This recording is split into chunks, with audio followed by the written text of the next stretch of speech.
Данокот за солидарност е класичен нарач. Наместо да се бориме со сивата економија на начин преку кој ќе ги санкционираме оние кои не издаваат фискални сметки, ние удираме по грбот на граѓаните кои редовно плаќаат даноци. Лидерот на ВМРО ДПМН е Христијан Мицкоски остро го критикува така наречениот данок за солидарност, кој од Илинденска стигна до парламентот по втор пат, но овој пат под параваном на европско знаменце.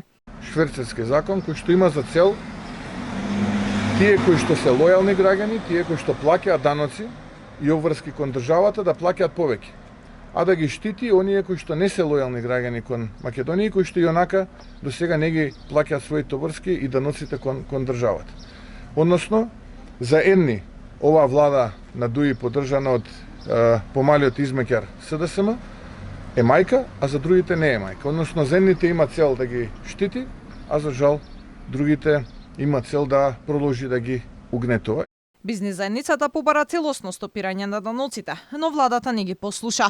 Дури ако веќе сме опоменати од меѓународната заедница за користење на европско знаменце за законите за Бехтел и ЕНКА, сега повторно наму каде што има несогласување наместо дебата, власта ќе ги турка по скратена постапка.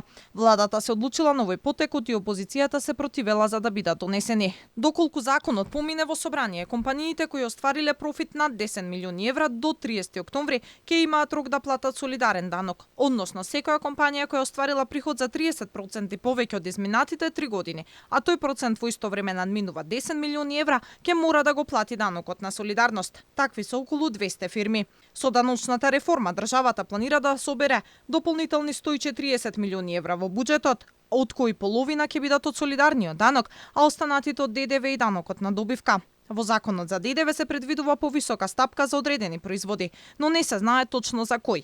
Уште од јануари се чека листата на производи кои ќе станат луксус, а Бесими за сега кажа само 10. Се знае дека ќе поскапи кокосовото масло, брашното од соја, путерот од кикирики, сушените риби, гумените бомбони, сладки, тропско овошје, бисквити, вафли, обланди, тартуфи и месо од ирвас. Надолна корекција на ДДВ-то од 18 на 5% ќе има за менструалните производи.